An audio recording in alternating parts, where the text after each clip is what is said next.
మాజీ పార్లమెంట్ సభ్యులు శ్రీ వివేక్ గారు, మాజీ ఎమ్మెల్యే గౌరవనీయులు అరవింద్ రెడ్డి గారు,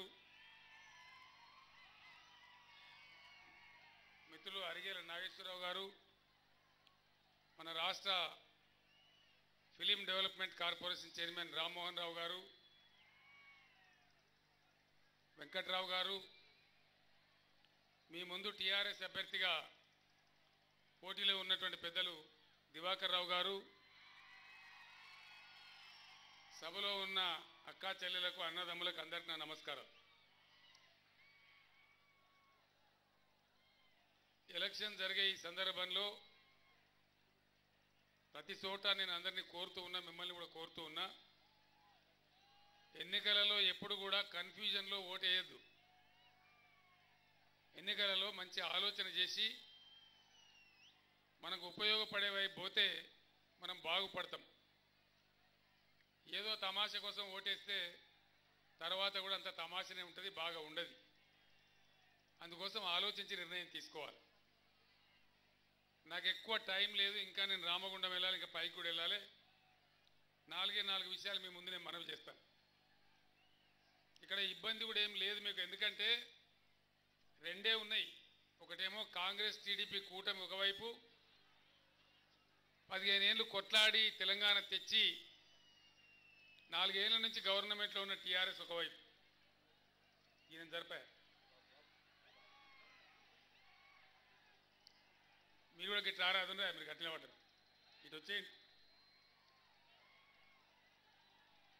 మధ్యలో వేరే పార్టీలనే కానీ పెద్ద లెక్కలో లేవు అవి. నేను మీ అందరితో ఒకటే మాట కోరుతా ఉన్నా, మీకు కాంగ్రెస్ కొత్త కాదు, టీఆర్ఎస్ కూడా కొత్త కాదు. ఎవరు ఏం చేసిండ్రో అవన్నీ కూడా మీ కళ్ళ ముందర ఉన్నాయి. కాబట్టి నా రిక్వెస్ట్ ఏంటంటే, వాస్తవాలు గుర్తించి వాస్తవాలు పోతే మనకు బాగా మేలు జరిగే అవకాశం ఉంటుంది. 58 ఏళ్లలో మంచిర్యాల పట్టణం కావచ్చు, గ్రామాలు కావచ్చు, కరెంటు సరఫరా ఏ విధంగా ఉండే, ఇప్పుడు టీఆర్ఎస్ హయాంలో కరెంటు సరఫరా ఏ విధంగా ఉందనేది మీరు ఆలోచన చేయాలి. మరి వాళ్ళు చాలా పెద్దవాళ్ళమని చెప్తారు, ఎందుకు ఇయ్యలే కరెంట్ అప్పుడు? మరి కారణం ఏంది? ఈరోజు ఎట్లా వస్తున్నది కరెంటు? మాటలు చెప్తే రాదు, కష్టం చేయాలి, కావాలి కాయాలి, తెలందాక పొద్దాక. మేము తిప్పల పడుతున్నాం కాబట్టే, మానిటర్ చేస్తున్నాం కాబట్టే మీకు మంచి క్వాలిటీ పవర్ వస్తూ ఉంది, లేకపోతే సాధ్యం కాదు. అదేవిధంగా సంక్షేమ రంగంలో దేశంలోనే ఎక్కడ లేని మంచి మంచి సంక్షేమ కార్యక్రమాలు జరుగుతూ ఉన్నాయి. అవన్నీ కూడా మీ కళ్ళ ముందు ఉన్నాయి. పెన్షన్లు కావచ్చు, కేసీఆర్ కిట్లు కావచ్చు, రెసిడెన్షియల్ స్కూళ్ళు కావచ్చు, కళ్యాణ లక్ష్మి, షాదీ ముబారక్ లాంటి స్కీములు కావచ్చు, ఒంటరి మహిళలకు ఇచ్చే పెన్షన్లు కావచ్చు, అనేక కార్యక్రమాలు మీ కళ్ళ ముందరనే జరుగుతూ ఉన్నాయి. అదేవిధంగా ప్రాజెక్టులు ఏ విధంగా కంప్లీట్ అవుతున్నాయో కూడా మీ కళ్ళ ముందే ఉన్నాయి. దివాకర్ రావు గారు పట్టుబట్టి లిఫ్ట్ ఇరిగేషన్లు మంజూరు చేయించినారు. అడిషనల్ బ్రిడ్జు గోదావరి మీద మాకు కావాలి, అంతర్గామ నుంచి డైరెక్ట్ రావాలి, మాకు హైదరాబాద్ దూరం కూడా తగ్గుతుందని చెప్పి బ్రిడ్జి కూడా నిర్మాణం చేయించినారు. అదేవిధంగా మాకు ఇలా మున్సిపాలిటీలు కూడా కొత్తవి కావాలని కోరుతూ ఉన్నారు. అవి పెద్ద విషయాలుగా చేసుకోవచ్చు. నేను మీ అందరికి ఒకటే మాట మాట్లాడుతూ ఉన్నా, నేను ఎక్కువ మాట్లాడను, మీరు కూడా గమనించాలి. తెలంగాణ రాష్ట్రమే రాకపోయి ఉంటే, దివాకర్ రావు గారు ఎమ్మెల్యేగా లేకపోతే, కేసీఆర్ సీఎం కాకపోతే, ఈ జన్మల కూడా మంచిర్యాల జిల్లా కాకపోవు.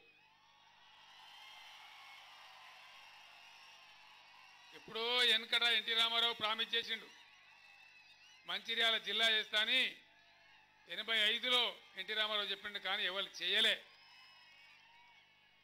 చేసింది ఒక కేసీఆరే, ఒక దివాకర్ రావే. మీకు తెలుసా విషయం?